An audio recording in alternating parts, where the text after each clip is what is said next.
You stand in the blazing heat of the Italian sun. The air is thick with the smell of sweat and crushed limestone. Beneath your sandals, the stone is smooth and perfect, stretching toward the horizon like a white ribbon across the landscape. This is the Appian Way, the pride of the empire. But as you walk, you hear something more than the wind. You hear the rhythmic clatter of hammers and the low, guttural groans of men in chains. Look down at the gravel. Every rock was broken by hand. Every mile was paid for in blood and exhaustion. You see a man hunched over a heavy curbstone, his back scarred by the lash, his life measured only by the distance he can pave before his body breaks. These roads did not just carry legions. They were built upon the very bones of the forgotten. You are standing on the edge of the world, or at least it feels that way. The year is somewhere in the middle of the 2nd century, and the sun is a heavy, golden weight pressing down on your shoulders. Around you, the air is thick with the scent of crushed rosemary, dry earth, and the faint, metallic tang of sweat. You look down at your feet and see something that should not exist in a world this wild and untamed. You see a line. It is a perfectly straight, unyielding line of stone that slices through the rolling hills of the Italian countryside like a scar that refuses to heal. This is the Via Appia, the queen of roads, and beneath your sandals, the surface is as smooth and tight as the skin of a drum. You begin to walk. Every step you take is a testament to an ambition so vast it borders on madness. To your left and right, the landscape is chaotic. There are tangled thickets of brambles, steep ravines, and ancient forests where the shadows seem to swallow the light. But the road does not care for the chaos of nature. It does not bend for the ancient oak tree. It does not curve to avoid the steepness of a ridge. It goes through. It goes over. It goes forward. This is the Roman vision of the world, a world where the messiness of geography is forced to submit to the geometry of the mind. You feel the vibration of the ground as a heavy grain wagon rumbles past you, its iron-rimmed wheels clattering against the basalt blocks. The sound is rhythmic, a steady heartbeat that connects the heart of the city of Rome to the furthest reaches of the empire. As you walk, you realize that this road is more than just a path for travel. It is an instrument of psychological warfare. Imagine being a tribesman from the dark forests of the north or the burning sands of the south, seeing this for the first time. You have lived your whole life following the winding paths of animals or the seasonal shifts of rivers. Then you see this, a permanent, indestructible ribbon of rock that spans hundreds of miles without a single deviation. It tells you, without saying a word, that the people who built this have conquered the earth itself. If they can straighten a mountain, what chance do you have against their legions? But as you look closer at the stones beneath you, the immersion begins to shift. The grandeur of the vision starts to bleed into the reality of the execution. You stop and kneel, running your hand over a joint where two massive polygonal blocks of basalt meet. They are fitted together so tightly that you cannot even slide a thin knife blade between them. This level of precision is beautiful, yes, but it is also terrifying. You have to ask yourself who spent the hours, the days, and the years chipping away at that incredibly hard volcanic rock, whose hands are raw and bloody from hauling those stones into place, whose lungs are filled with the fine, gray dust of the quarries. To understand the road, you must understand the Roman obsession with the straight line. You see a man standing a few hundred yards ahead of you. He is not a soldier, and he is not a laborer. He is a menser, a surveyor. He is peering through a device called a groma. It is a simple wooden cross with lead weights hanging from the ends of the arms. To you, it looks like a toy, but in his hands, it is the most powerful weapon in the Roman arsenal. He uses those hanging strings to align his sight with a distant stake. He is looking past the horizon, projecting the will of the emperor onto the physical world. He does not see the marshes that will need to be drained. He does not see the thousands of trees that will need to be felled. He only sees the line. The command is given, and the vision must become reality. This is where the cost of connection begins to mount. Rome did not have the machinery we have today. They did not have bulldozers or steamrollers. They had muscle. They had bone. And most importantly, they had an endless supply of human beings who were considered nothing more than speaking tools. You look past the surveyor and see the first wave of the construction crew. This is not a scene of organized, peaceful labor. It is a scene of industrial-scale suffering. Thousands of men are swarming over a section of the forest. You hear the rhythmic thud of axes, a sound that continues from dawn until dusk. These are the captives of Rome's latest expansion. They are men who, only months ago, had homes, families, and names. Now, they are the nameless fuel for the Roman machine. You see them struggling to pull down a massive cedar tree. The chains around their ankles clink with every agonizing step. When the tree finally falls, it does not bring a moment of rest. They must immediately begin to strip the bark, to saw the trunk into planks, and to dig out the massive root system that threatens the stability of the future road. You walk further, following the surveyor's line into a low-lying area. Here, the ground is soft and spongy. In any other civilization, the road would simply go around the swamp. But not here. The Romans demand a straight line, so the slaves must build a foundation where none exists. You watch as men wade waist-deep into the freezing, stagnant water. They are driving massive wooden piles made of oak into the muck, swinging heavy mallets until their shoulders pop and their breath comes in ragged gasps. They are building a subterranean forest to support the weight of the stone.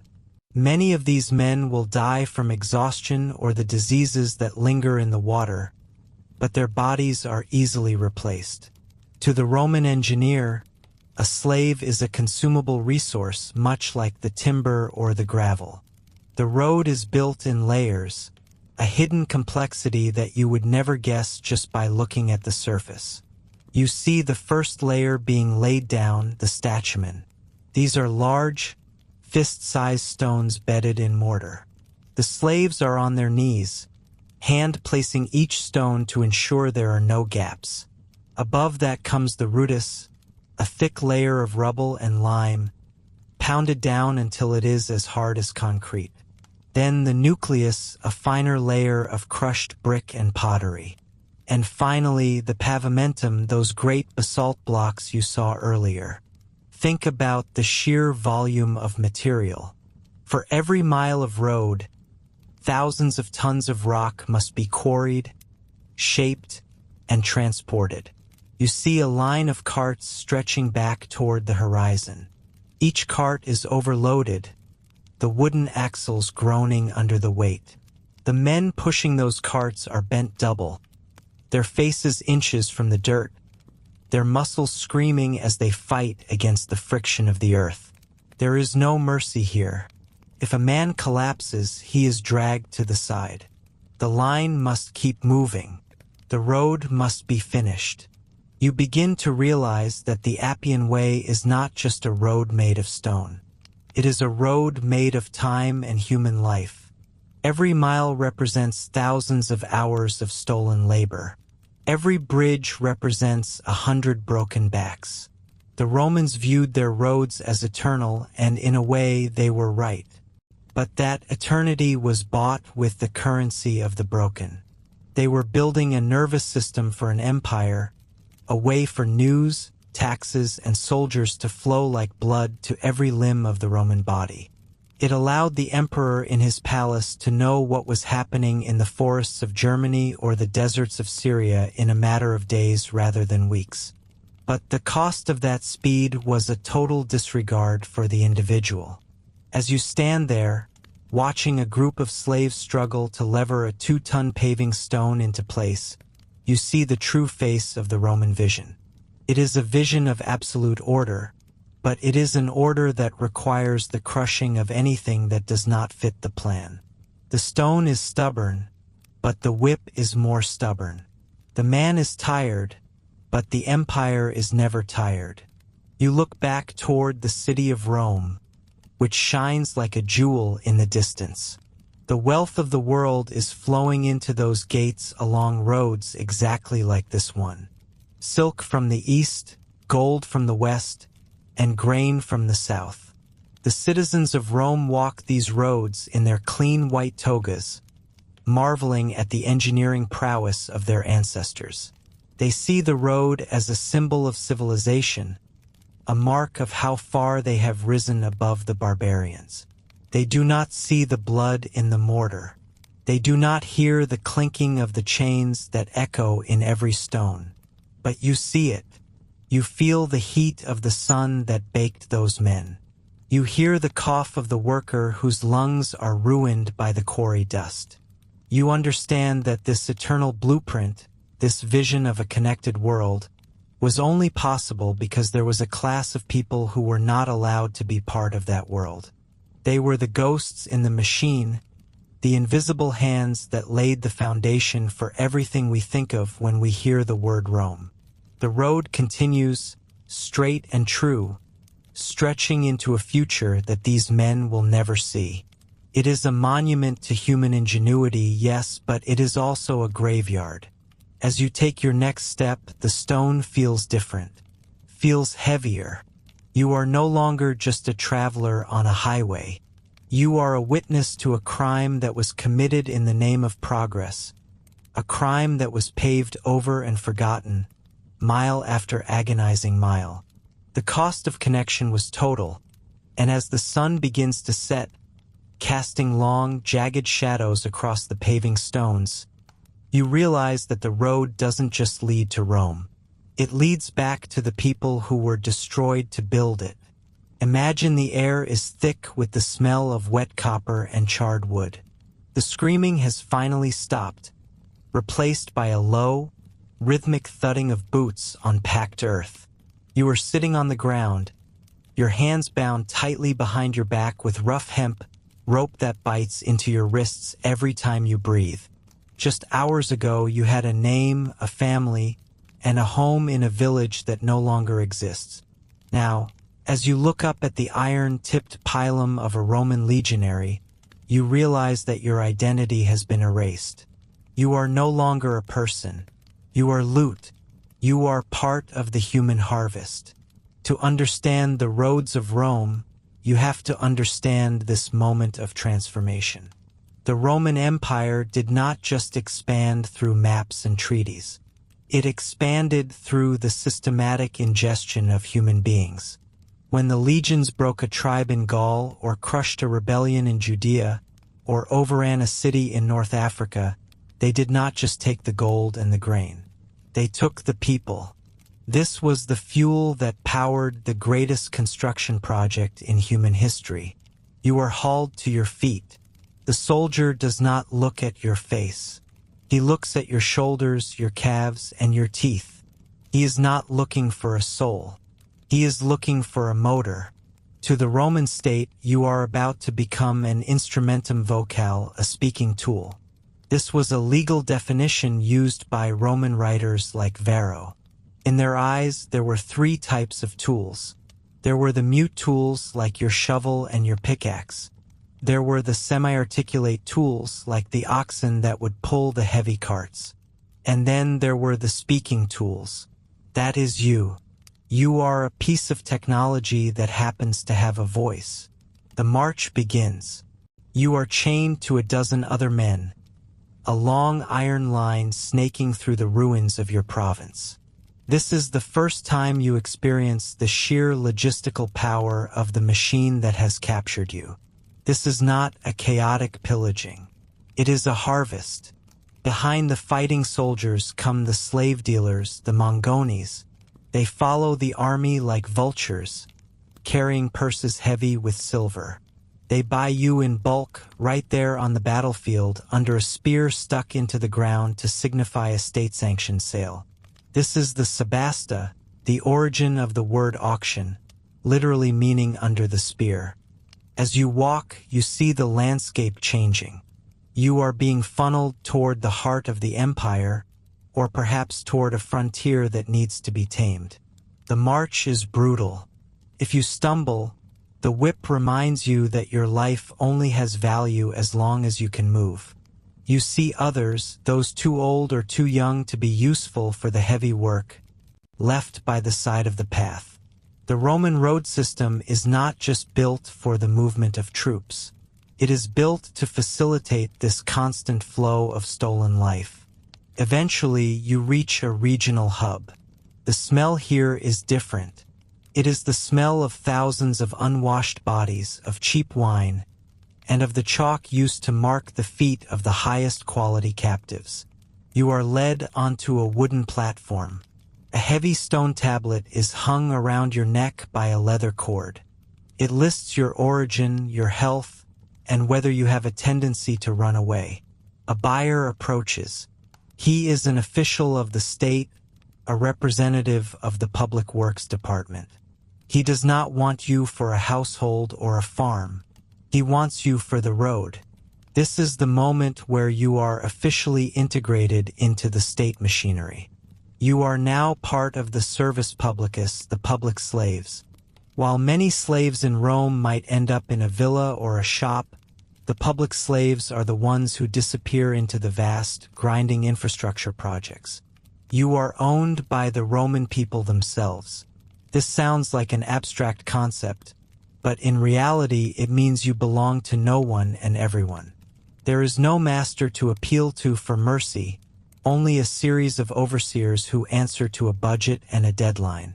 The process of turning a captive into a road builder is a process of breaking the spirit to strengthen the back. Your hair is shorn. You are given a rough tunic of coarse wool that chafes your skin. You are branded. Sometimes it is a mark on the arm, sometimes a metal collar that is riveted shut around your neck. Carries an inscription. If you find me, return me to the Public Works Office. This collar is your new skin. It is the physical manifestation of the fact that you have become property of the state. You are moved to a work camp. This is not a permanent settlement. It is a mobile city of misery that follows the line of the road as it cuts through the wilderness. You look out over a valley and you see the future. The trees are being felled. The earth is being moved. Thousands of men like you are swarming over the hillsides. From a distance, it might look like an ant colony, organized and purposeful. But as you get closer, you hear the reality. You hear the clink of hammers, the rhythmic grunts of men lifting heavy basalt blocks, and the constant, underlying hiss of the overseer's lash. The Roman state viewed this labor as a way to recycle the enemies of Rome into the foundations of its glory. By making you build the road, they are using your own strength to pave the way for more legions to conquer more lands. It is a self-sustaining cycle of expansion. Your suffering is the mortar. The engineering you are about to perform is not a feat of genius alone. It is a feat of sheer, overwhelming mass. It is the result of tens of millions of man-hours extracted from people who have been stripped of everything else. You are handed a tool. It is a delabra, a heavy pickaxe that feels like lead in your exhausted arms. The overseer points to a stretch of thick, ancient forest. Your job is to clear it. You are not just cutting trees.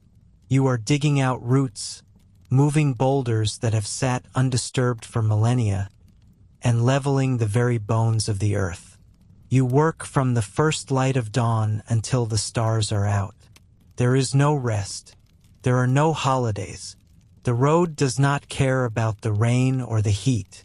The road only cares about progress. As you stand there holding that pickaxe, you look down at the ground. You realize that you are standing on the very thing that will eventually replace you. The Romans built their roads to last for centuries, but they built them using lives they considered disposable. You are the temporary scaffolding for a permanent monument. Every mile of this road represents 1,000 men who were harvested, processed, and used until they broke. The transformation is complete. You are no longer the person who lived in that village. You are a component. You are a biological engine tasked with the impossible. You are the muscle that will move the mountains. The Roman state has perfected the art of turning human catastrophe into a logistical triumph. They have taken the chaos of war and refined it into a smooth, paved line that stretches to the horizon. And as you take your first swing with the pickaxe, the weight of the entire empire seems to rest on your shoulders. You are the foundation. You are the tool. You are the human harvest that will allow Rome to walk across the world. The work has only just begun, and the road is hungry for more. You stand at the edge of a jagged wound in the earth. The air here is not the air of the open road or the scented gardens of a Roman villa. It is a thick, choking fog of white dust that settles in your throat and coats your skin like a second, ghostly layer of flesh. This is the quarry, the birthplace of the empire's skeleton. Before a single mile of the Appian Way could be laid, before the great northern routes could pierce the forests of Gaul, the mountain had to be broken. To build a road that lasts forever, you need stone. Not just any stone, but millions of tons of it, ripped from the bedrock of the world. Close your eyes and listen. The sound is a rhythmic, unrelenting assault. It is the high-pitched ring of iron chisels striking volcanic basalt. It is the dull thud of massive wooden mallets. And underneath it all, the sound of human breathing, heavy, ragged, and wet. You are looking at the men who make the road possible, though history rarely records their names. These are the ones condemned to the mines, a punishment known as damnatio ad metallia. In the eyes of Roman law, these men are already dead. They are walking ghosts, stripped of their citizenship, their rights, and their humanity. They have been sent here to be consumed by the stone. Look at the man nearest to you. His skin is the color of the gray rock he hammers. The dust has filled the deep lines of his face and the cracks in his calloused hands. He is chained at the ankles, the iron rings having rubbed his skin raw until the sores have become permanent, weeping scars. He does not look up as you pass. To look up is to invite the lash of the overseer's whip. To look up is to lose the rhythm, and in the quarry, rhythm is the only thing keeping the heart beating. The Romans are masters of engineering, and that engineering begins here with a brutal, calculated efficiency. You see a massive slab of gray volcanic stone, what the architects call silex. It is incredibly hard, the perfect material for the top layer of a road that must withstand the weight of marching legions and heavy grain carts for centuries. But its hardness is a curse for the men who must extract it. They do not have explosives. They do not have power tools. They have only the weight of their bodies and the simple, cruel laws of physics. Watch how they work a new seam of rock. A line of slaves stands before a massive cliff face. They use iron drills to bore a series of deep holes into the stone, a process that takes hours of back-breaking labor for just a few inches of progress. Once the holes are deep enough, they drive in dry wooden wedges. You might wonder how wood can break a mountain. The answer is simple and slow. They pour water over the wedges. As the wood absorbs the moisture, it swells with a slow, irresistible force. You can hear the rock groan. It is a deep, subterranean sound, like the earth itself is crying out in pain. Then, with a crack that sounds like a lightning strike, a massive block of stone shears away from the face and crashes onto the rubble below. The dust cloud that rises from the fall is lethal. You see the men coughing, their lungs already scarred by years of breathing in these microscopic shards of stone.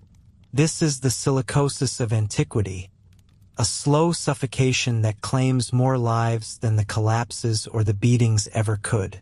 But there is no time to mourn. The block must be shaped. You move closer to the shaping sheds. Here, the finer work is done, though it is no less exhausting.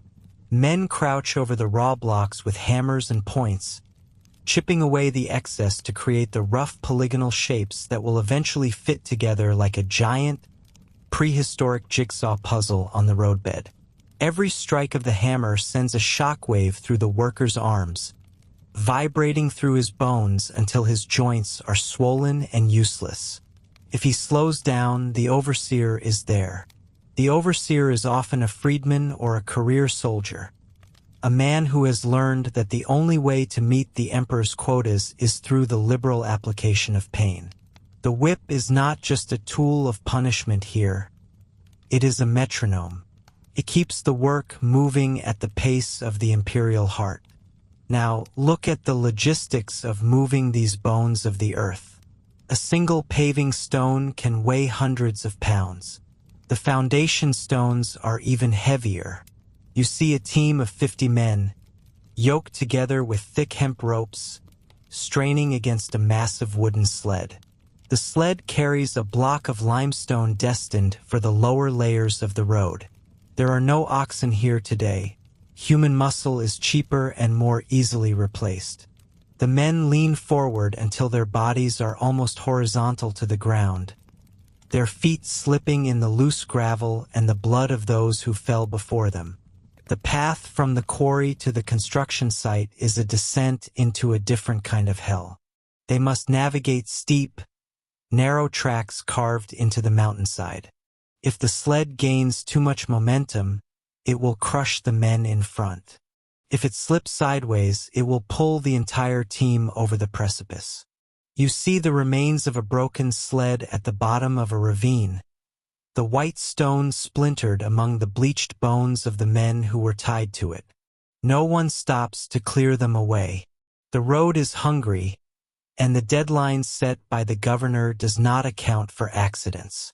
As you walk further into the heart of the quarry, you notice the smell. It is a cloying mix of sweat, open latrines, and the sharp, acidic scent of vinegar. The Romans used vinegar to help break particularly stubborn layers of rock, heating the stone with massive fires and then dousing it with the cold liquid to make it shatter. The steam that rises from this process is acrid and blinding. The slaves work in the middle of this chemical reaction, their eyes red and weeping, their skin blistered by the heat and the spray. This is not a place of pride or craftsmanship for those who labor here. It is a factory of suffering.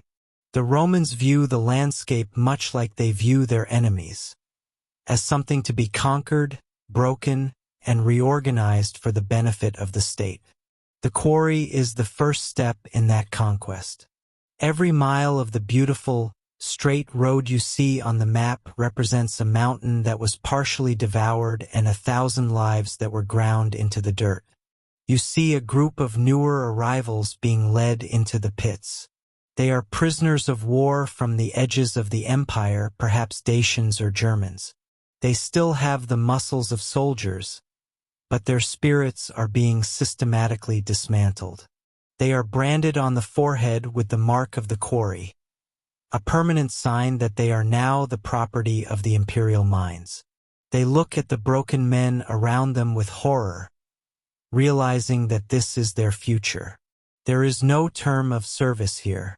There is no retirement. There is only the stone until the body fails and is tossed into a shallow pit to be covered by the very dust they spent their final days creating. The sun begins to set, casting long, bloody shadows across the excavated pits. But the work does not stop. Torches are lit, and the rhythmic clinking of metal on stone continues into the night. The empire does not sleep, and its thirst for infrastructure is insatiable. The stone extracted today will be hauled miles away, where another group of slaves is waiting to dig the trenches and lay the foundations. You realize now that the Roman road is more than just a path for marching boots.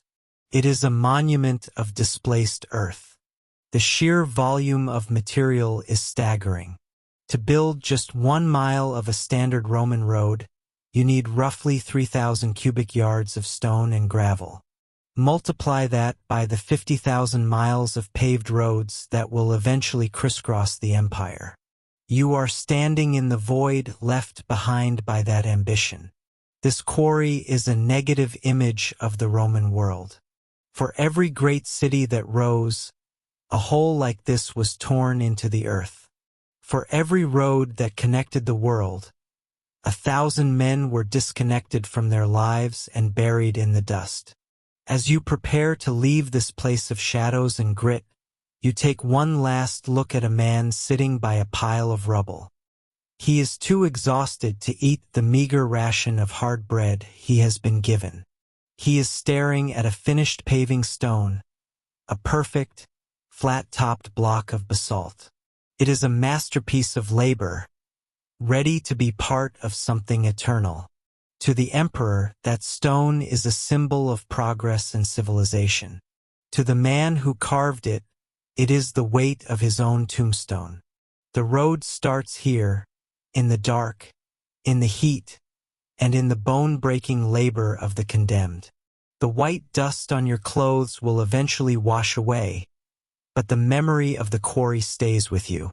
You understand now that the stability of the Roman world was bought with the absolute instability of the lives that built it. The bones of the earth were extracted by the breaking of human bones. The path ahead is clear, and the stone is ready to be laid. The road is calling, and it will not wait.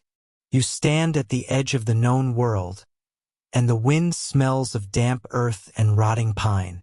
The air is thick with the buzzing of insects that have never seen a man, and the ground beneath your feet is a chaotic tangle of roots, mud, and ancient stone.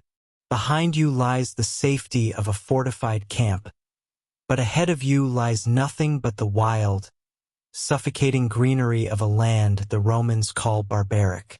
This is where the road begins. But before a single stone can be laid, before the first shovel bites into the dirt, the line must be drawn. And to draw a line across a continent, you need more than just ink and parchment. You need a specific kind of cold, mathematical cruelty. Look ahead. There is a man standing in a clean, white tunic that seems impossibly bright against the murky brown of the forest. He is the grammaticus, the surveyor. He is a master of the straight line, a priest of geometry who views the world as something to be tamed, measured, and sliced into submission. He does not look at the forest and see beauty. He sees an obstacle. He does not look at the marsh and see a delicate ecosystem. He sees a flaw in the landscape that must be corrected. In his hand, he holds a small bronze weight, but he does not do the heavy lifting. He does not need to. Turn your head slightly to the left. There, standing in the shadows of the towering oaks, are the men who make his vision possible. You see 20 men, their skin the color of the local clay, layered with dried sweat and the bite marks of midges. They are stripped to the waist, and their ribs rise and fall in a ragged, uneven rhythm. These are the enslaved laborers of the survey crew. They are the ones who have spent the last 4 hours hacking a narrow path through the underbrush just so the surveyor can have a clear line of sight. Their hands are a map of blisters and old scars, and around their ankles, the heavy iron rings of their shackles have rubbed the flesh into raw, weeping sores. The surveyor moves his hand, a casual flick of the wrist, and two of the enslaved men step forward. They are carrying the groma. This is the primary tool of the Roman road builder, a wooden cross with 4 arms, from which hang weighted plumb lines. It looks simple, almost delicate, but it is the instrument that seals the fate of the land. The slaves must hold the pole perfectly still, their muscles locking into place as the surveyor peers through the strings. If the pole wobbles, if a tired arm trembles from the weight of the heavy oak and bronze, the surveyor does not offer a word of encouragement. He simply nods to the overseer, and the crack of a vine sapling whip echoes through the trees, striking the back of the man who dared to be human. You watch as they move deeper into the wilderness. The process is agonizingly slow. The surveyor wants a straight line, and in the Roman mind, a straight line is a declaration of war against nature. If there is a hill in the way, the road will go over it. If there is a swamp, the road will go through it. To maintain this unwavering trajectory, the enslaved assistants must act as living markers. You see a young man, perhaps no older than 18, being ordered to climb a jagged limestone outcropping. He carries a 10-foot measuring rod, the desempita. He has no harness, no safety gear. He scales the wet, slippery rock with bare feet, his fingers bleeding as he grips the sharp edges. When he reaches the top, he must stand perfectly still against the sky, holding the rod upright so the surveyor a mile back can align his instruments. He will stand there for hours in the blistering sun or the freezing rain, a human lighthouse for an empire that does not know his name. The labor of surveying is often forgotten in the grand history of Roman engineering, but it was perhaps the most psychologically draining part of the process. Think about the men carrying the corrubates. This is a massive leveling device, a wooden plank 20 feet long with a water channel in the middle to ensure the road maintains a consistent, gentle slope. It takes 10 men to carry this awkward, heavy beast through uneven terrain. They must move in perfect unison, like a single organism, navigating through thickets and over boulders. If one man trips, the entire device can shatter, and the punishment for damaging such a precious piece of equipment is often death or a level of beating that makes death seem merciful. As the sun climbs higher, the heat in the trench becomes a physical weight. You watch a man 3 paces down collapse.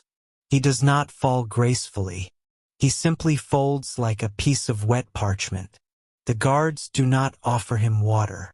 They kick him until he crawls back to his task, or until they realize he is truly broken. If he dies, he is dragged away like a piece of refuse, and another man is chained in his place before the body is even cold.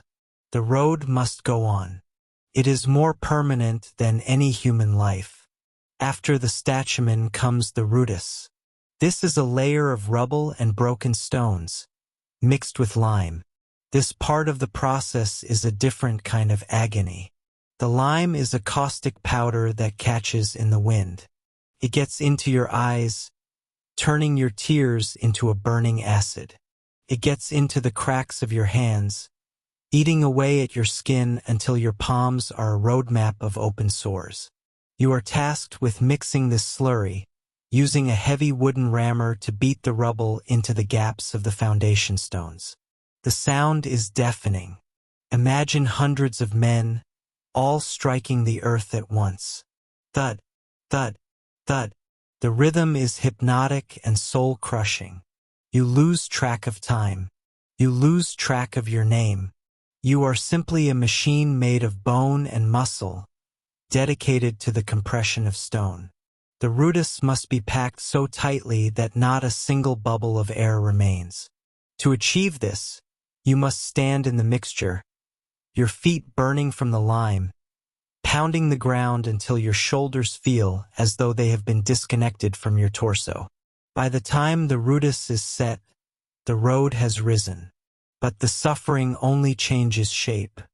Next comes the nucleus. This is a finer layer, a mixture of sand, gravel, and small pieces of brick or pottery. It is meant to provide a level bed for the final paving stones. The labor here is more delicate but no less exhausting. You are on your knees now, crawling through the grit, leveling the surface with a wooden board. The sand gets under your fingernails and into your pores. The skin on your knees is rubbed raw by the constant friction against the rough bed. You are shaping the cushion upon which the boots of legions will one day march, but for now, it is merely a bed of nails for your aching body. You look back at the miles you have helped create.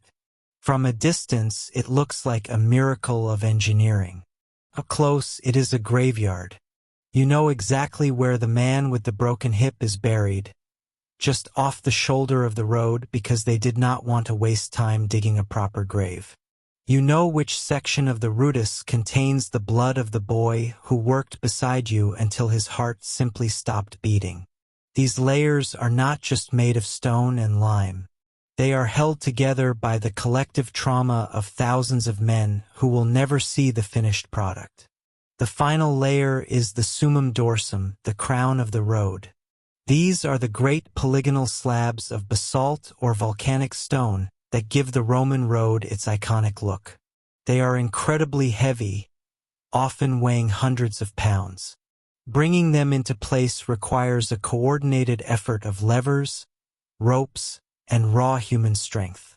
You and 5 other men strain against a lever, trying to hoist a massive slab into its exact position. The tension in the air is thick. If the rope snaps, someone loses a foot. If the lever slips, a man's ribs are crushed. The precision required is maddening. The stones must fit together like a giant, stony puzzle. There is no room for gaps. If the fit is not perfect, the stones will shift under the weight of heavy wagons, and the road will disintegrate. You spend hours shaving millimeters off the edge of a rock with a chisel, your hands shaking from fatigue.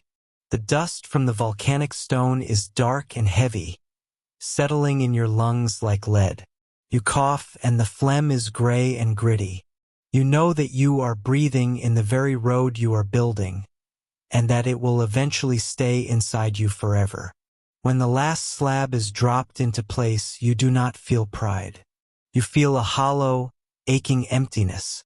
You look at the surface, smooth and slightly curved to allow rainwater to run off into the drainage ditches. It is beautiful in a cold and terrifying way. It is a straight line through the chaos of nature, a physical manifestation of the Roman will to dominate.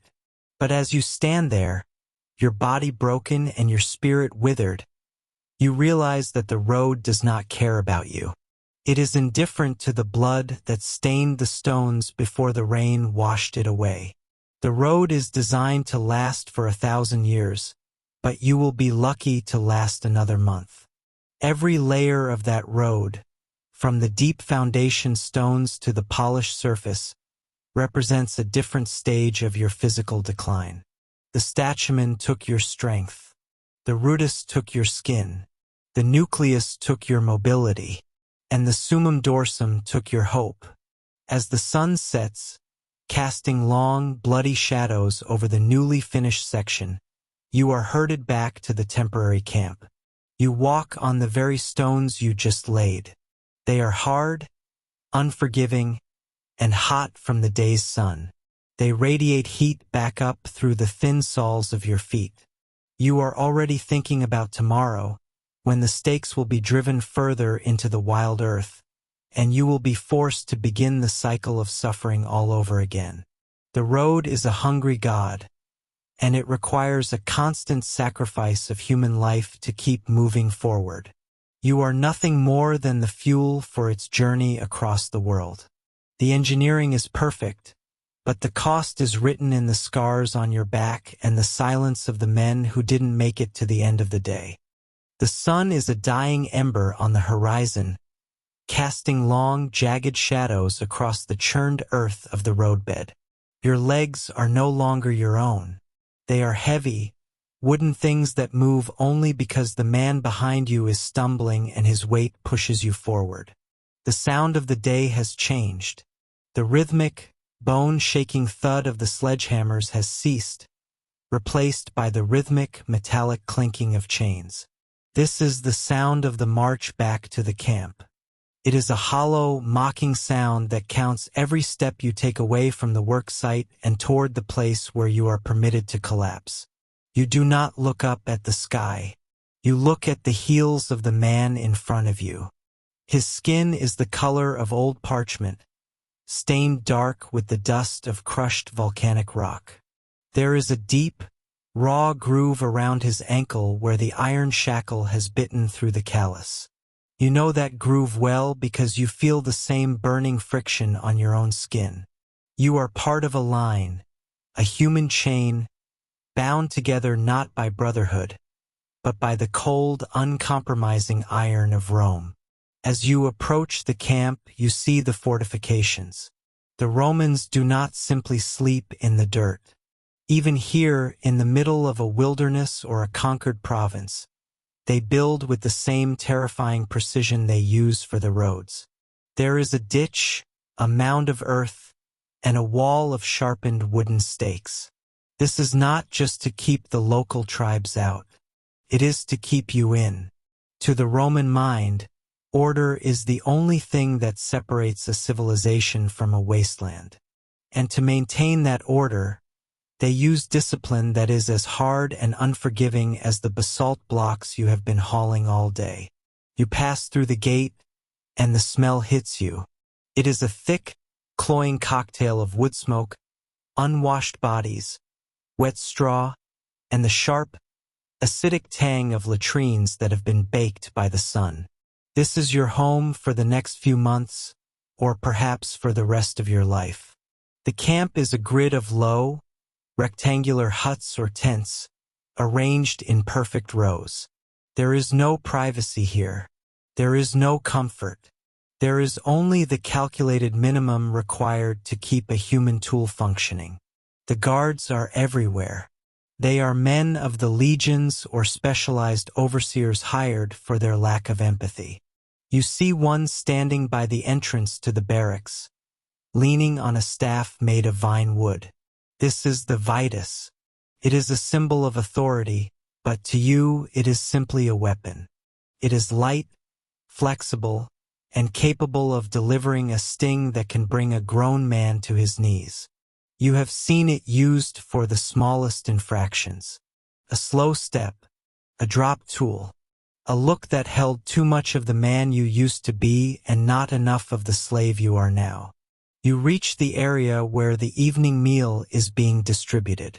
It is a chaotic, desperate scene, yet it is still governed by the iron discipline.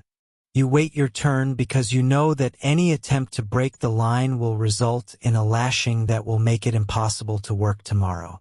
And if you cannot work, you are useless. In a Roman labor camp, uselessness is a death sentence. When you finally receive your ration, it is a heavy, grayish lump of bread and a wooden bowl of thin, watery pottage made from coarse grain and perhaps a few bitter greens. There is no meat. There is no wine. There is only the pasca, a mixture of water and sour wine that tastes like vinegar. It is meant to quench your thirst and prevent the scurvy that rots the gums of men who live on grain alone. You eat with your fingers, shoveling the gruel into your mouth with a frantic, animal energy. Your body is screaming for calories, for the fuel it needs to repair the micro tears in your muscles and the bruises on your shoulders. You do not taste the food. You simply consume it. The silence of the meal is heavy. You are surrounded by men from a dozen different nations. There are Gauls with braided hair now matted with filth. There are Greeks who once studied philosophy and now study the texture of gravel. There are Syrians and Germans and Britons. Most of you cannot speak each other's languages, but the language of the camp is universal. It is the language of the whistle, the shout, and the crack of the whip. You look into the eyes of the man sitting across from you and you see nothing. The light of the person he was has been extinguished by the sheer, grinding weight of the labor. He is no longer a father, a son, or a warrior. He is a speaking tool, an instrumentum vocale. That is the legal term the Romans use for you. You are a tool that happens to have a voice, though you are rarely allowed to use it. As the light fades completely, the order is given to move to the sleeping quarters. You are herded into a long, low building. The floor is covered in damp, moldy straw that hasn't been changed in weeks. You find your spot, a narrow space on the floor, and you lie down. You do not unroll a blanket because you have none. You use your tunic for warmth, pulling it tight around your shivering frame. The iron chain that connects your ankle to the common bar runs the length of the room. When one man moves, the whole line feels the tug. When one man coughs, the vibration travels through the iron into your own leg. The night is not quiet. It is a symphony of suffering. There is the constant, low rasp of men breathing through lungs filled with stone dust. There is the weeping of a young boy in the corner who was captured only weeks ago and still remembers the sound of his mother's voice. There are the groans of the elderly men whose joints have been turned to glass by the damp and the cold. And through it all, there is the pacing of the sentry outside, his hobnailed boots crunching on the gravel path with a steady, mechanical rhythm. You lie there, staring into the darkness, and you think about the road. The road is a hungry god. It demands everything. It demands your sweat, your blood, and eventually your very bones. You think about the foundation layers you put down today. Deep in the trench, you saw a gap between two large rocks. You saw a man slip earlier in the week. His legs snapped like a dry twig under the weight of a falling curbstone. He was not taken to a doctor. He was dragged to the edge of the clearing. You do not know where he is now, but you can guess. The road moves forward, and it does not stop for the broken. The discipline of the camp is designed to break your will before it breaks your body. The Romans know that a man who hopes is a man who might rebel. So, they strip away everything that makes you a man. They give you a number or a derogatory nickname. They keep you in a state of perpetual exhaustion so that your only thought is the next meal and the next hour of sleep. They use collective punishment to ensure that you police yourselves. If one man tries to run, the entire 10-man unit is flogged. If one man steals a tool, everyone in his barracks loses their rations for 2 days. They turn you against each other, making your fellow sufferers the guardians of your captivity. You find yourself drifting into a shallow, fitful sleep, but even your dreams are not your own. You dream of the heavy, rhythmic beat of the groma, the tool the surveyors use to ensure the road is straight. You dream of the white dust of the limestone, rising in clouds and coating your throat until you can no longer breathe. You dream of the endless, straight line of the Via Appia, stretching out across the world like a scar that will never heal. Suddenly, the darkness is shattered by the blare of a bronze horn. The bacina. It is the sound of the morning watch. It is the sound that tells you the small mercy of sleep is over. You do not wake up refreshed. You wake up with limbs that feel as though they have been fused together. Your back is a sheet of fire. Your hands are so stiff they look like claws. But you move. You move because the guards are already moving through the barracks, their vine staffs swinging, their voices harsh and impatient. You stand up, the chain at your ankle clanking against the floor. You shuffle out into the gray, misty light of dawn. The air is cold and bites at your skin, but you hardly feel it. You are already mentally back at the quarry, back at the trench, back under the weight of the stones. The iron discipline has done its work. You do not think of escape. You do not think of the life you lost. You think only of the road. The road must be straight. The road must be level. The road must last forever. As you march back out through the gates, you see the engineers already standing on the embankment, their clean white tunics a stark contrast to the filth of the labor force. They are looking at their maps, their bronze instruments glinting in the first rays of the sun. They do not look at you. To them, you are no more significant than the dirt they are ordering you to move. You are the invisible force that builds the empire, the fuel that is burned to create the glory of Rome. And as the first blow of the sledgehammer rings out across the valley, you realize that the discipline of the camp is not just about control. It is about erasing you so that only the road remains. You are standing on a narrow stretch of the Regina Viarum, the Queen of Roads. The air is still, and the heat of the Italian sun has soaked deep into the dark basalt stones beneath your feet. To your left and right, the Roman countryside stretches out in a rolling sea of green and gold, dotted with the skeletal remains of ancient tombs and the occasional reach of a Mediterranean cypress tree. It is a beautiful scene, the kind of landscape that has inspired poets and painters for over 2,000 years. But as you look down at the road itself, you begin to feel a different kind of energy rising from the ground. You are not just standing on a piece of infrastructure. You are standing on a graveyard that stretches for hundreds of miles. The stones you see are called silex.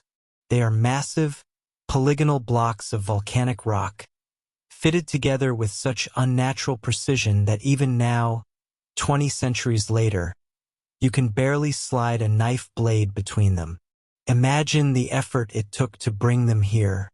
You are invited to look past the moss and the weathered edges to see the hands that placed them. These stones did not fall from the sky. They were pulled from the earth by men who were treated as less than the dirt they excavated.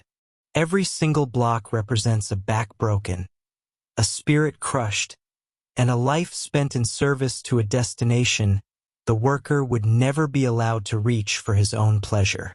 You walk a few steps further, and the sound of your boots clicking against the basalt echoes in the silence.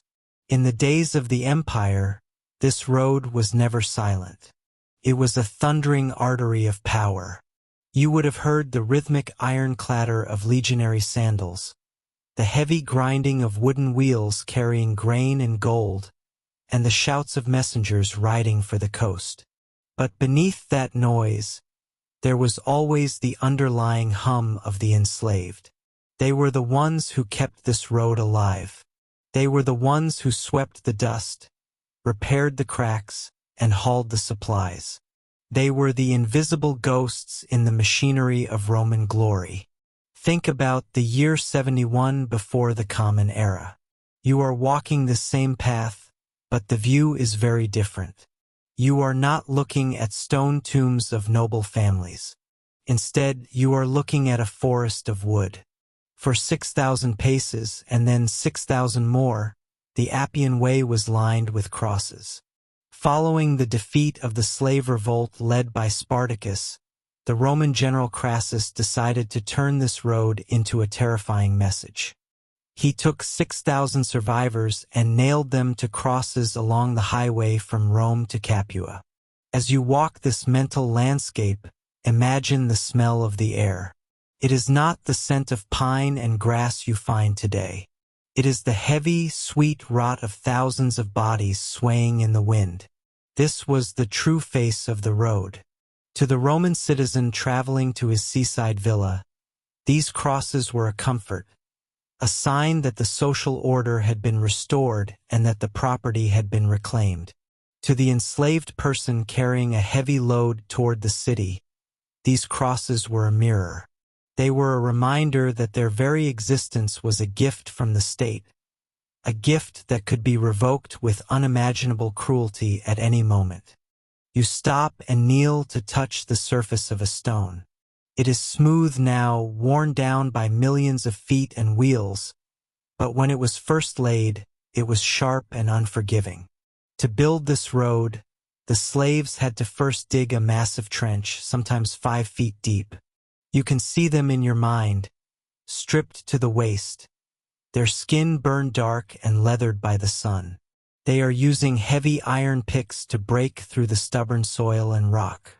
There are no machines here. There is only the leverage of human bone and the endurance of human muscle. First, they laid a foundation of heavy stones, the statumen, to ensure the road would never sink. Then came the rootis, a thick layer of rubble and lime rammed down into a solid mass. Above that, the nucleus, a finer concrete of pottery shards and sand. And finally, the paving stones you see today. You realize as you run your hand over the basalt that the road is much deeper than it looks. It is a mountain of material buried in the earth, and every ounce of that mountain was moved by hand. The physical toll of this work was absolute. You can almost feel the vibration of the hammers in your own arms. The dust from the volcanic rock fills your lungs, making every breath a struggle. The overseers stand over you, their whips a constant threat, not just to punish but to pace. The road had to be straight. The road had to be perfect. The road was the embodiment of the Roman will, and any flaw in the stone was seen as a flaw in the empire itself. If a slave faltered, he was not seen as a man who was tired. He was seen as a broken tool that was slowing down the progress of civilization. As you continue your walk, you pass the great tombs that still line the Appian Way. You see the tomb of Cecilia Metella, a massive drum of stone that looks more like a fortress than a grave. You see the inscriptions praising the courage, the lineage, and the wealth of the dead. These are the voices that history allowed to speak. They tell you that they were great, that they were loved, and that they mattered. But look at the gaps between the tombs. Look at the grass growing in the ditches. That is where the builders are. The slaves who died during the construction or the maintenance of this road were not given monuments. They were tossed into shallow pits or left for the scavengers if they died on the march. Their legacy is the road itself, but it is a silent legacy. They are the mortar between the stones. They are the reason the grades are level and the curves are wide. They built a path for a society that refused to acknowledge their humanity. And in doing so, they created something that has outlasted every dynasty and every emperor. You look toward the horizon, where the road disappears into the haze. It seems to go on forever. This was the psychological weight of Roman engineering. For an enslaved person, the road was a symbol of the inescapable reach of Rome. No matter how far you ran, the road was there, a direct line back to your masters. It was a physical manifestation of the concept of law and order, but it was an order built on the total suppression of the individual. Imagine being one of the men who survived the rebellion of Spartacus, standing on this road before the end. You spent your life building these paths, and now you are dying on one. You look down at the stones you might have helped quarry, and you realize that you have paved the way for your own executioners. The irony is as heavy as the basalt. The road was designed to move legions quickly to crush any sign of resistance, and it performed that task perfectly. As the sun begins to set, the shadows of the cypress trees stretch across the path like long, dark fingers. The Appian Way takes on a ghostly quality. You can almost hear the soft shuffle of bare feet and the clank of chains. These are the sounds that the history books often leave out. They prefer to talk about the genius of the surveyors and the vision of the politicians. They talk about the miles paved and the territories connected. But you know better. You see the cost. you see that the beauty of the Roman road is a mask. It is a beautiful, durable, and highly functional mask that hides a history of systematic suffering. The Roman peace, the Pax Romana, was traveled on these stones. But it was a peace bought with the silence of the oppressed. Every time a merchant traveled to the markets, every time a general returned in triumph to Rome, they were riding on the backs of thousands of nameless individuals who were consumed by the process of construction. You take one last look at the dark stones before you turn to leave. They are cold now that the sun has dropped. You realize that the Appian Way is not just a road. It is a testament to what humans can achieve when they have no regard for the lives of others.